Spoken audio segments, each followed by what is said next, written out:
Yang anak dara 7, selesai 7, undi cabut satu nombor. Kalau dia sebagai penyambut, okey, yang ni untuk gilir kamu, nombor apa? Okey, gilir lah untuk yang nombor 2 punya. Nombor siapa? Pasal tak, itu pun rasa kita ada bincang, tak semestinya 3-3 tu kena ada untuk undi. Jadi wakil bagi pihak lah, pasal nak menentukan gilir je. Tapi nak sebut kaedah gilir bukan kita yang menentu. Satu, dari si kaedah teknikalnya, kalau tak mau buat undi banyak kali tu, kalau kata nak himpun sekali, satu hari buat mesyuarat, buat panggil pergi makan mana-mana ke, okey, sedut satu meja. Macam mana? Undi siap-siap untuk sebulan. Okey, ni 3 hari pertama. Berapa bulan ni? 1, 2, 3. Okey, undi, ambil nombor. Okey, makan. Sambil-sambil makan tu. Okey, dah bang. Okey, dah. Okey. Nombor apa? Boleh. Handshake ada. Boleh. Keluar S Pen. Tak faham tu dah. Tulis ya. 1, 2, 3. Okey. Lepas tu okey, undi. 3 hari kemudian pula. 1, 2, 3, 4, 5, 6 pula. Undi. Okey, nombor ada. Sambil-sambil makan tu. Tambah sikit. Mandi satu lagi. Kambing mandi. Okay. Saja tuan saya bagi lawak bagi ada suasana itu je. Tulis ya. Lepas tu dah habis 3 untuk 7, 8, 9 pula. Undi. Siap. Jadi kalender kita 1 bulan dah siap. Okey ni. Tunggu je lagi mesin-mesin. Pasal nak setiap kali undi tu jadi kenyah lah. Jadi bagi profesional sikit lah buat pengurusan. Jadi takkan kahwin profesional, tapi pengurusan nak bagi gilir tak profesional kan, buat lekeh tu. Okey, boleh. Tak pun bagi setahun terus. Siap jadual. Ni setahun gilir. Siap. Kalau ada benda mendatang, ijaz lah. Adjustment lah. Mesti ada adjustment situ. Siap, selesai. Macam mana pun dah bagi tahu tentang kaedah nak mula tu. Jadi diundikan permulaan dan pada hendak membawa musafir setengahnya. Kalau nak bawa musafir sebahagian juga kaedah dia undi. Sama ada musafir tu nak pergi haji ke umrah ke, nak pergi berjalan mengajar ke, nak pergi ziarah mak mentua ke apa ke, kaedah dia undi. Undi. Itu kalau nak bawa sebahagian.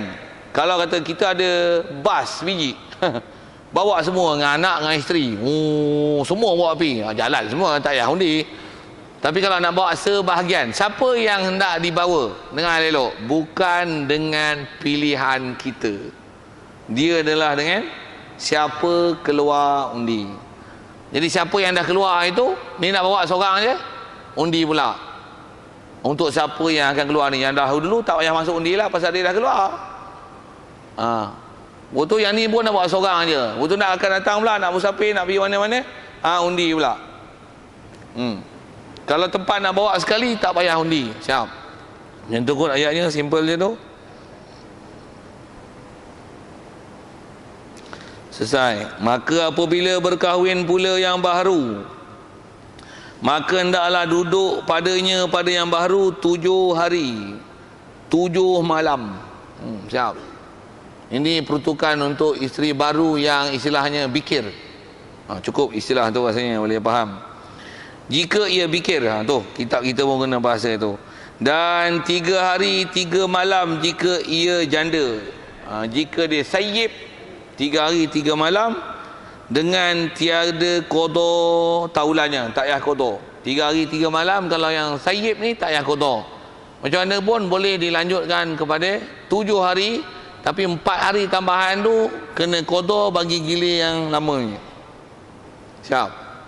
Dah habis gilir sini yang baru dengan diqada sana 4 hari, lepas tu nak mula rotation, mulakan dengan undi. Tu boleh kempen nanti bila tu. Undilah. Nyanyi sikit. Tapi yang tu undi lain. Okey, siap. Selesai. Kalau ikut ni sebab apa tanggungjawab suami isteri, tuan-tuan, khususnya suami lah situ. Dari segi kata nak bagi adil dalam fiqah, ni ialah habislah kita baca.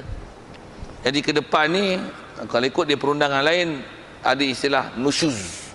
Dan bagaimana kaedah syarak mengajar untuk menyelesaikan kes-kes isteri yang nusyuz itu. Okey, kalau ikut tu bab lain, dengan apa dah baca dah selesai soalan. Okey. Sekitar tentang bagi gilir tu ataupun apa nak sabar dengan tu. Ya. Ya. Keadaan isteri yang redha, yang sepatutnya tu gilir dia, tapi dia nak beri pada orang lain. Keadaan fake-nya, kalau dia redha tak payah bagi gilir itu satu hal. Katalah macam ni, giliran diberi pada dia.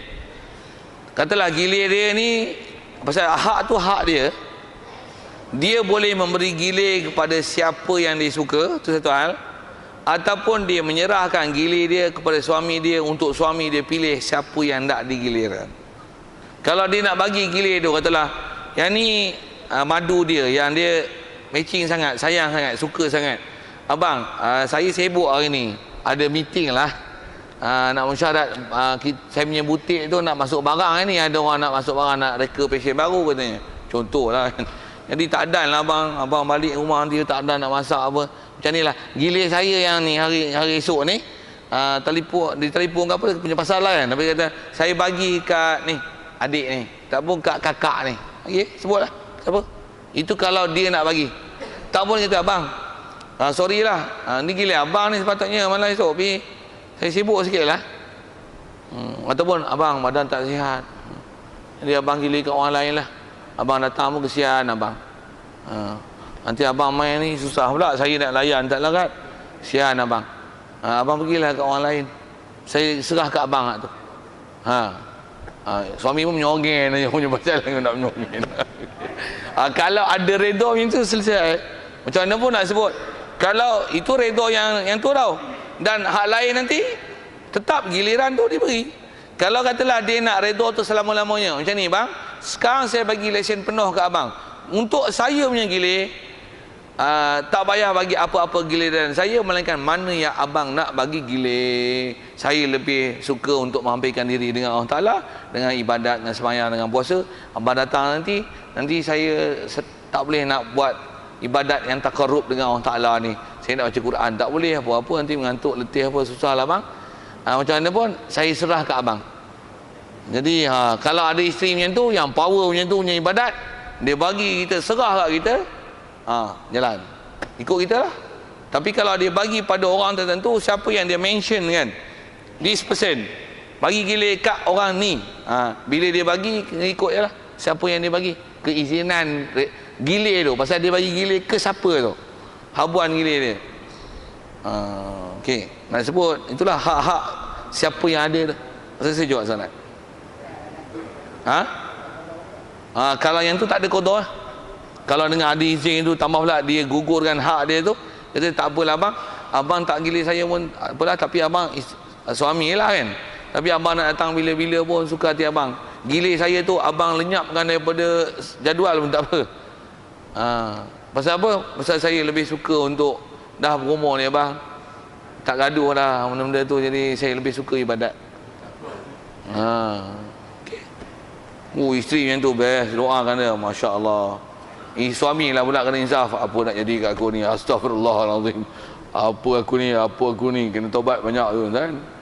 Dan jangan tak tahu kan, kadang-kadang dengan sebab suasana isteri yang baik ni baru mengisahkan kita. Bufi lah bahasa kita lah. Dengar sikit tuan-tuan, berapa ramai orang lelaki sebelum kahwin hidup tak teratur. Bila kahwin, isteri yang atur dia. Abang baju ni setrika, abang bangunlah pergi masjid, abang isteri yang atur suami. Alamak. Don't embarrass us lah kan. Kita orang jantan sebenarnya kita yang atur dia, ni dia atur kita. Macam mana pun terima kasih isteri-isteri yang telah mengatur suami-suaminya supaya menjadi suami yang saleh. Best. Like. Boleh setuju? Like. Alhamdulillah sebut. Like. Tak faham lagi dia orang ni, tak biasa kena je tu. Like tu maksud saya, setuju tak isteri yang bagus macam tu? Bagus tak? Like tak? Like. Okey, like tu tuan-tuan sebut alhamdulillah. Like. Alhamdulillah. Like. Alhamdulillah. Like. Alhamdulillah. Okey, insya-Allah. Kita doakan mudah-mudahan isteri kita semua macam tu. Kita tergelincir, dia tolong tunjuk jalan. Itulah bagus, best itu isteri solehah. Kalau kahwin pun dia bukan halang. Kahwinlah bang, tapi abang kena adil. Bila mana kita tak adil, dia yang bimbing kita tau. Pasal dia mengaji, orang ngaji ramai tau. Dia orang yang peka tu dengan ilmu tu. Tak percaya tengok, tanya orang lelaki dengan orang perempuan, siapa yang lebih dapat ilmu? Tak percaya tuan tanya. Saya ada pengalaman ngajar lah, saya tahu tuan. Orang lelaki dengan orang perempuan ni kalau tanya balik apa saya ajar ni, saya surely lah kata orang perempuan lebih banyak maklumat daripada tuan-tuan yang ada. Oh, minta maaf, cabar orang lelaki tu. Iya tuan. Kat sekolah kasih ganjar kat pondok sama, sekolah sama. Baik umum public pun macam tu. Nanti orang lelaki mengaji macam mana? Nak duduk ujung. Kalau ada ujung lagi ujung ni duduk. Orang perempuan bila ngaji macam mana? Duduk depan ni. Tak percaya tuan-tuan tengoklah suasana masjid, suasana majlis ilmu. Betul? Like. Setuju tak wani nak lawan. Kalau ibu mesti seronok je kita puji nama sikit kan. Okey. Saya nak cerita apa? Jadi kalau ada isteri yang solehah ni sangat bagus. Satu sikit saya buat gini, saya ngaji untuk guru khabar gini. Kalau ada suami yang gedik-gedik, cerita kawan ibu sikit. Kalau ada suami gedik-gedik nak kahwin, jangan halang. Buat macam mana? Bagi je, abang nak suruh saya minang siapa? Tak serius tu, bukan perli je. Perli tak boleh, tak best. Orang boleh tahu kita perli, tak betul ni bang. Saya tambah pula kawan pun dah tak apa larat dengan mengahnya, dengan lelahnya. Suami power minta maaf ni. Buat macam mana? Yalah angkat tangan surrender jelah. Tak apalah bang. Saya pun abang ada itu, saya tak gaduh nak melayan abang sangat. Tak apalah. Abang nak suruh saya minang siapa? Sebut je, minta je. Tapi abang tanggungjawab sendirilah, nanti nafkah apa saya tak jaminlah itu. Abang ada duit, abang jalan. Saya tahulah abang ada duit tak duit, tapi abang nak juga, saya tak halang. Itu. Dengar saya sebut kalau ibu cakap kat suami macam tu, dengar, payah dia ni nak kahwin, tak kahwin je, jamin je. Banyak ancaman. Kalau mengancam tu, tu ada masalah agak tu. Sikit kalau saya sebut ni. Pasal saya kata masalah tu tahu ni. Satu masalah, jangan sampai tahap macam ni lah. Tak setuju dengan hukum poligami dan menganggap bahawasanya poligami ni satu hukum yang tak adil. Seolah-olah hukum poligami ni menindas kaum wanita. Jangan cakap itu. Murtad tu cakap itu. Pasal Allah dan Rasul mengizin. Begitu juga jangan cakap macam ni tau. Poligami ni untuk Rasulullah aja, orang lain tak boleh. Jangan dinafi hukum yang boleh tu. Pasal salah apa? Salah apa? Dan salah tu bukan salah dosa tau. Menafikan keharusan tu murtad tu. Apatah lagi duk ikut macam sistem Islam tu, tak setuju bangkang macam ni. Kita buat satu persatuan isteri-isteri monogami. Semua mesti satu je. Nak satu je. Mana poligami, lawan. Boykot. Belakang marah-marah pula. Islam tak adil. Mana ada hak suami lebih pada isteri lebih pada seorang. Ini menunjukkan Islam tak adil. Jangan duk sebut itu. Hak tu janganlah hak tu. Satu nisbah terluka hati dengan sebab walaupun berbuat baik pada suami dulu pun isteri lah yang mengurus. Lepas tu isteri lah kadang-kadang bagi pula support belanja pada suami. Habis kawan tu dah berumur sikit, muka pun dah berkedot-kedot, kekuatan pun dah tak ada, dah tertarik dengan orang lain, duit pun banyak. Lepas tu nak dikahwin seorang lagi, seolah-olah mensia-siakan dia. Memang ada terasa hati tu kan. Kalau nak sebut dan kata, kalau hak tu memang hak dia, bagilah je betul. Pasal tu memang boleh, bagilah. Disuruh sign ke apa ke, sign je lah. Memang hati ada luka tu, luka lah. Tapi nak kata Allah pun membenarkan keharusan boleh beristeri lebih pada seorang. Sikit dengan ayat ini, siapa kita nak mengharamkan perkara itu? Yang tu lah. Pasal tu buat akidah tu kena sentuh kat sikit. Masalah hati tak suka tu, hak tu lah sifat yang nisbah ada pada orang perempuan. Dia kena buang. Buang dari sisi sudut kata dia tak boleh macam ni tau. Kalau ada tu maksudnya mazmumah besar. Apa dia? Perempuan tu baik, berkawan boleh. Bila suami nak kahwin orang tu, terus makan masa muka, terus unfriend. Bukan unfriend Facebook ni, unfriend lah. Selalu boleh bagi salam, boleh sembang, main rumah, sembang elok. Bunyi suami nak kahwinnya tu, terus. Yang ni perampas suami orang. Tak sangka kawan baik-baik rupanya selama ni ada menaruh hati kat suami kita. Geramnya ai. Ai baling ni dengan ni. Ai jangan buat kerja itu. Tak betul, salah. Dan suami pun baik, kawan tu pun memang baik. Katalah tu. Buat macam ni. Suami pun ambil cara baik, tak buat dengan cara yang haram. Apa masalah? Memang kata, abang nak tapi memang baik bang, saya memang kawan baik dengan dia, memang dia orang baik pun. Itu buat macam ni. Nak baik buat apa? Teruskanlah kebaikan itu. Kalau dulu tak ada hubungan, sekarang ada hubungan, dah jadi madu, tak ada masalah. Kalau dulu jalan seorang-seorang dengan suami, sekarang ada 2 orang teman suami, kan best. Sedap bahaya itu.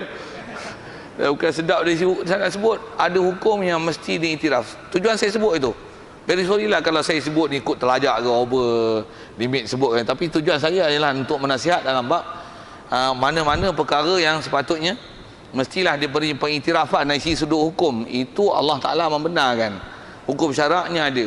Apa nak buat, bagi je keizinan tu, bukan hak kita. Sedikit kalau ikut dengan baca dah habis. Nak sebut masih isu tu tentang pasal pengalaman saya ngajar, saya ngaji dulu pun Tok Guru banyak bagi nasihat begini, yang khususnya isteri yang tak membenarkan suami-suami dia kahwin lain tau. Sampai ada ayat macam ni, abang kalau nak kahwin lain boleh, tapi ceraikan saya. Ayat tu berdosa besar tu. Pasal isteri haram meminta cerai daripada suami, melainkan jika suami ada buat masalah dengan hukum syarak. Suami tak sembahyang, ada keharusan minta pasakh, minta khuluk, ada bab ke depan ni. Suami main judi, ada keharusan boleh lapor pejabat agama minta supaya dipasakh.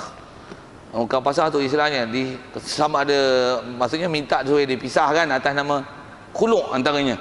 Tebus talak. Saya tak rela suami saya main judi. Mula tu dia sara kita makan dengan duit judi. Saya tak suka.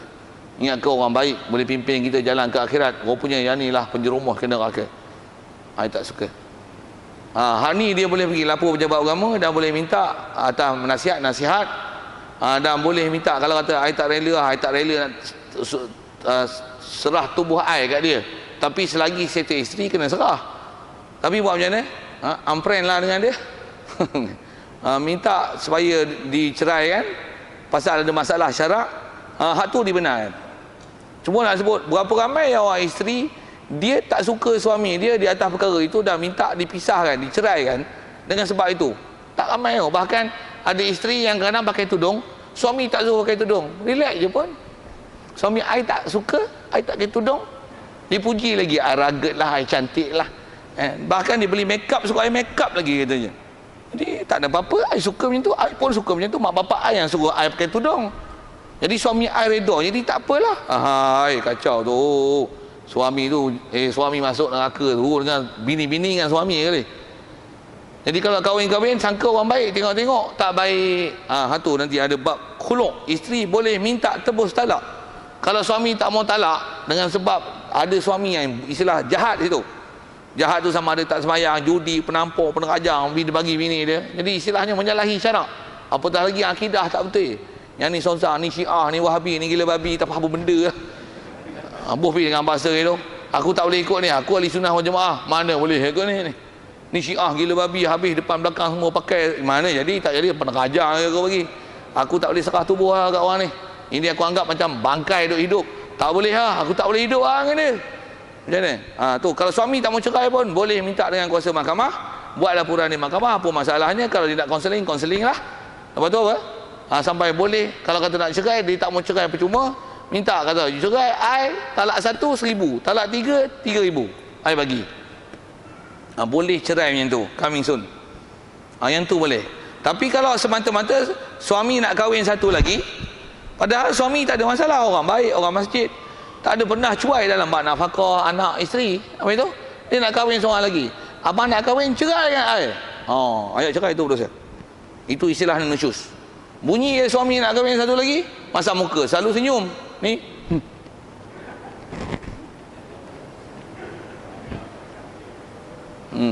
Pusing belakang, nusyus. Tu jumpa nusyus. Nusyus gugur kalau dah kahwin, gugur gila. Katalah suami teruskan juga kahwin. Kena bagi gilir. Assalamualaikum. Pergi rumah bini lama Waalaikumsalam. Selalu tak jawab gitu. Suara keras, nusyus. Gugur gilir hari tu, gugur nafkah itu, tak wajib bagi makan. Balik rumah bini muda. Bermalam itu, bini muda memang senyum. Baru lagi. Macam mana pun nak sebut ini. Bini muda kata pun, abang haram ni. Tak haram. Hari ni nusyus. Nusyus jadi tak wajib bagi gilir dan tak wajib bagi makan. Jadi hari tak bagi duit kat dia, bagi mana nafkah tak apa. Dah duduk malam tu, esok duduk malam itu lagi kan. Okey, lusa pergi pula. Assalamualaikum. Waalaikumsalam. Pergilah rumah sana. Nusyus lagi. Tak wajib bagi gilir. Dengar hukum tu. Nusyus lagi. Hak gilir sana. Betul lusa mari pula. Lepas tu mari pula. Assalamualaikum. Buka pintu. Boom, tutup pintu. Nusyus lagi. Nusyus tu nanti nasihat tu macam mana nak selesai? Nak baca masa belajar macam mana saya nak sebut? Itu fenomena yang berlaku. Bila masih muka, selagi tak manis muka, selagi jawab salam tak elok, selagi tak boleh buka pintu dengan muka berseri, nusyus. Pagi dah buka pintu. Assalamualaikum. Waalaikumsalam. Selalu abang mari dah. Selalulah kan. Masa tu isteri seorang lagi, yang tu isteri tua tu. Lalu assalamualaikum bang, masuklah. Selalu macam tu. Ni buka pintu. Nusyus. Balik. Rumah bini muda. Nusyus. Gugur gilir, gugur nafkah. Ya main. Setahun macam tu. Setahun lah. Tak ada nafkah, tak ada gilir. Salah siapa? Salah isteri. Suami tak salah. Suami nak bagi gilir, nusyus. Kalau dia nak gunakan peruntukan undang-undang ni tu, dia boleh pakai. Biar isteri tu. Biar tu maksudnya pergi, tapi gilir tetap kena bagi. Dah bagi gilir sini, undi, ni gilir ni. Pergi. Bagi salam. Selalu jawab lembut. Waalaikumsalam. Belah, balik. Waalaikumsalam, tak apalah. Jawab macam tu, fiqh, kitab Sulam Mubtadi. Namanya nusyuz. Wajib, tak wajib bagi gilir dan gugur nafkah hari ni. Mana beras yang abang punya, abang beli, haram dimakan. I tak redha sama you. Boleh cakap begitu. Balik rumah bini tu. Ini muda. Berpanjang sangat macam tu. Tak wajib gilir dengan tak wajib gilir, tak wajib bagi nafkah. Bila akan wajib gilir? Kalau dia nak minta maaf, abang, sorry lah. Ingat buat macam tu tak apa. Ingat tak berdosa. Dia nak bagus, balik muka, okey, gilir. Baru gilir nafkah. Nak sebut apa yang suasana yang berlaku.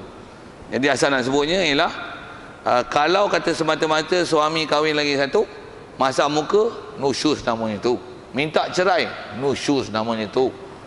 Nusyus namanya tu. Apatah lagi berontak, sepak, apatah lagi mencederakan dia. Abang kahwin satu lagi, I potong you punya lah.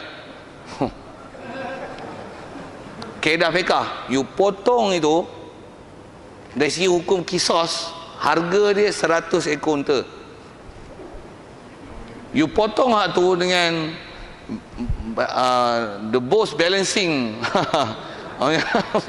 Bisa tak guna bahasa itu. Hak tu pun hilang sama. Mati satu hal, kes tu kes jenayah.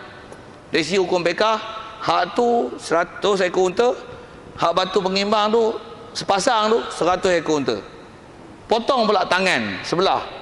Ni 50 ekor unta. Potong pula hidung suami. Ini hidung ni 100 ekor unta. Main buat jenayah itu.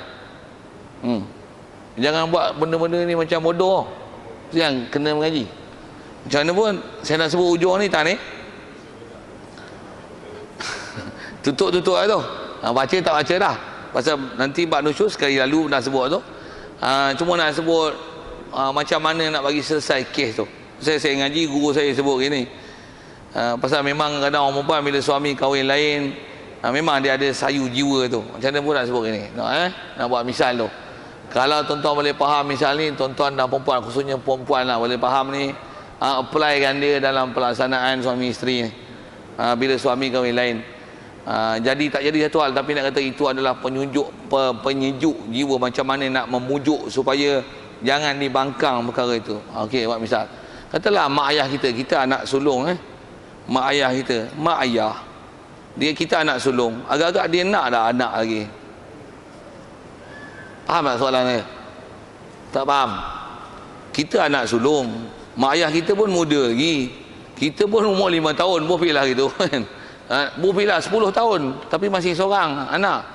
Itu mak ayah kita pun muda lagi. Lepas itu dia kata dia nak anak. Jadi dia nak anak, maksudnya kita akan ada adik. Soal, seronok dapat adik? Seronok dapat adik? Pasal apa seronok? Dapat adik? Adik ni musuh ke? Kena musuh kan? Bukankah macam ni kan? Bila dapat adik, nanti mak dukung adik, mak tak dukung kita. Mak duk layan adik, mak duk peluk adik, mak duk bagi susu ke adik, mak duk tidur sebelah adik, tak tidur sebelah kita. Allah tak jealous ke? Lah, adik kecil duduk sebelah lah, nak bagi susu, nak salin lampin lah. Seronok lah dapat adik? Seronok. Salah tak mak bapak dapat adik lain? Dapat adik tu nisbah kita lah adik kan. Maksudnya kita dapat adik lain tu, kita seronok, mak bapak seronok tak? Seronok. Pasal apa? Itu fitrah dia. Fitrah apa? Fitrah mak bapak nak dapat anak lagi. Kalau dapat 2, 3, 4 okey tak? Adik okey tak? Boleh lagi best ramai adik.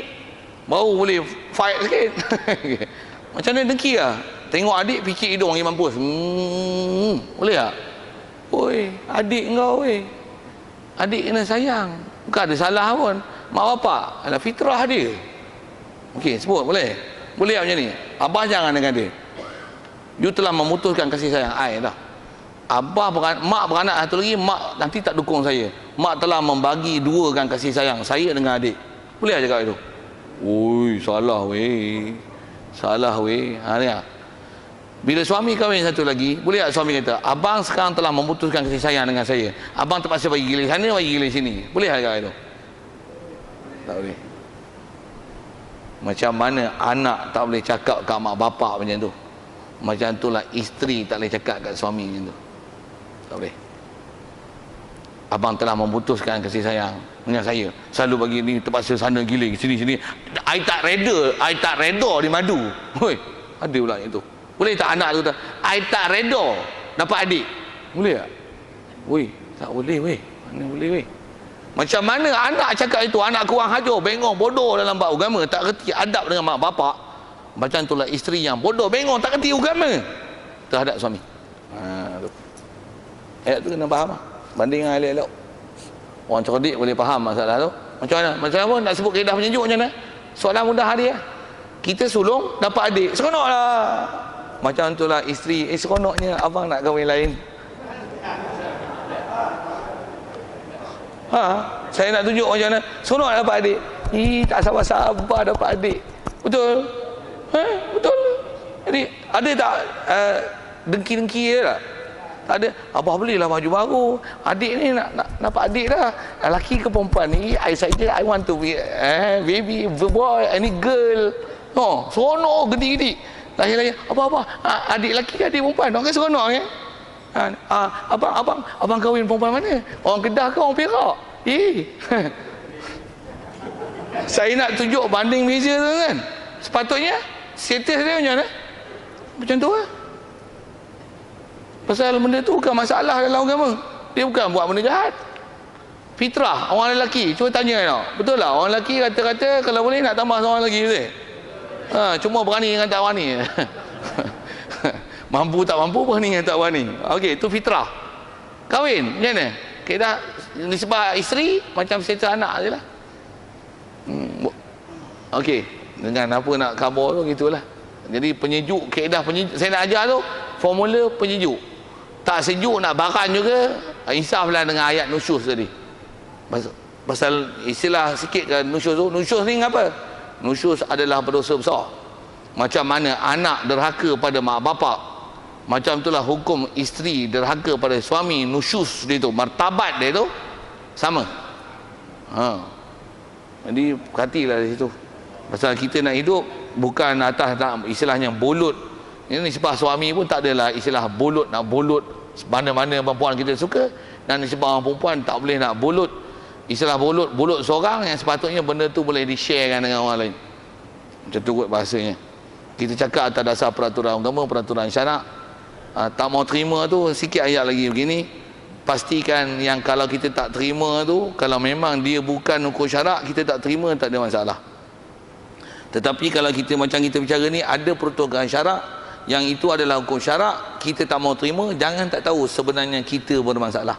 Sedikit kalau sikit macam beza tu, macam mana hukum hudud buat misalnya, hukum hudud adalah hukum Allah Ta'ala. Kita tak setuju orang mencuri dipotong tangan, sedangkan dia hukum Ta'ala, dia hukum agama, boleh jadi murtad. Macam itulah hukum ni. Kalau dia tak setuju, apatah lagi protes, apatah lagi bangkang, apatah lagi mempertikaikan hukum tersebut, apatah lagi menyalahkan Allah Ta'ala dan meletakkan bahasa zalim ke Allah Ta'ala di atas hukum-hukum tersebut, sama lah hukum martabat murtad tu. Na'udzubillah. Pasal dia lah hukum syarak. Kaedah kita hukum syarak, sami'na wa ta'na. Nisbah perasaan, walaupun kita tak suka, walaupun misal gini ya, katalah kita mencuri. Bila mencuri itu sabit hukum, kita yang kena potong tangan. Kita kena sikap macam ni tau. Aku sanggup dipotong tangan pasal itu adalah dosa aku, itu adalah kesalahan aku, dan inilah hukum Allah Ta'ala, biarlah aku dipotong tangan, daripada aku tak dipotong tangan tapi di akhirat esok aku dipotong. Biarlah di dunia aku dipotong tangan, tapi akhirat tangan aku Allah Ta'ala tak potong. Biarlah aku salah, aku dihukum. Macam tu oh. Ni baru beriman. Takut dia bangkang. Tak ada. Pasal apa? Pasal nanti tegak hukum Islam, dia yang kena potong tangan. Tak nak. Dengan sebab tu dia tolak dan bangkang hukum tersebut. Bahana dia bukan sikit, bukan dosa, tapi keluar daripada apa yang sepatutnya, keluar daripada senarai Islam. Na'udzubillah. Jadi dengan apa nak bagi penjelasan, tentulah akhir ada soalan akhir kalau ada, kalau tak ada nak tutup. Ya, silakan.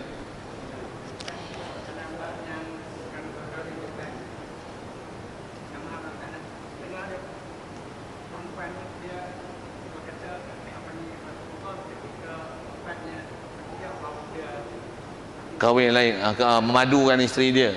Ya. Ya. Macam mana tu? Itu yang nak kata. Selalunya kadang-kadang ada orang perempuan menggunakan isu itu.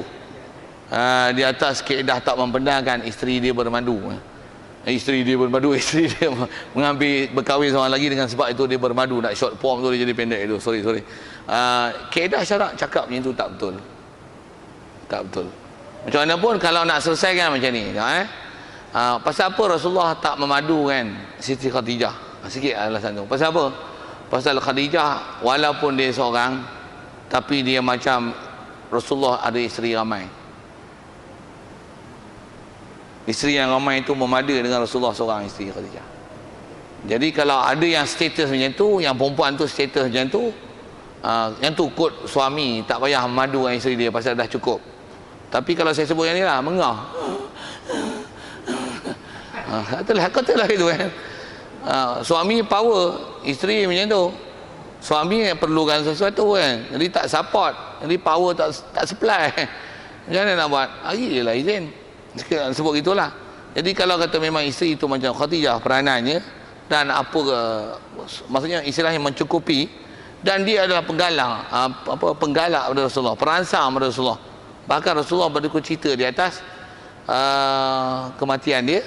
Dan Rasulullah waktu selepas dia berkahwin dengan tu sentiasa menyebut kebaikan Siti Khadijah ni. Sampai antara isteri dia yang walaupun masa Rasulullah kahwin tu istilahnya dia fikir, Sayyidina Aisyah sampai dia cemburu di situ kan. Cemburu aku ya Rasulullah. Pasal apa? Kenapa engkau sebut saat-saat kalaulah Khadijah. Padahal ni isteri muda ni. Kalau dia kata dia waktu aku susah dia lah membelanya. Waktu aku dapat wahyu, semua orang benci ke aku, inilah isteri aku yang menyokong aku di belakang. Sebut tu teriak dengan kita. Kalau isteri tu macam tu, memang dengar saya sebut. Isteri macam tu, suami pun tak gamak nak madu dengan isteri. Tapi kalau suami isteri yang ada, tengok pun muka tak sudah. Masalah muka. Tu yang gaduh nak bini lain tu. Sikitlah sebut kan. Macam mana pun atas nak sebut jawapan tu, alasan tersebut tak kena lah. Jadi atas kaedah macam saya sebut tadi, sepatutnya macam mana? Abang nak kahwin lain, abang pun berhak, itu hak abang. Macam mana pun saya, kalau nisbah kata nak lawan tu, tidak. Tapi terpulang pada abang lah, ukurlah kemampuan abang itu. Dan abang punya tanggungjawab adalah gila, abang pun dah mengaji dah, ustaz pun dah ajar dah. Saya no comment. It's up to you whether you want to go straight Di akhirat esok, you jalan sengit-sengit, hisap tu you. Itulah kot kan. Macam tu kot nak jawab, tapi tak sepatutnya istilahnya lawan. Wallahu a'lam. Bismillahirrahmanirrahim. Allahumma nawwir qulubana min nur hidayatika kama nawwartal arda min nur syamsika abadan abada bi rahmatika ya arhamar rahimin. Warzuqna fahman nabiyyin wa hifdzal mursalin wa ilhamal malaikatil muqarrabin wa sallim tasliman ala jamil anbiya'i wal mursalin walhamdulillahi rabbil alamin. Assalamualaikum warahmatullahi wabarakatuh.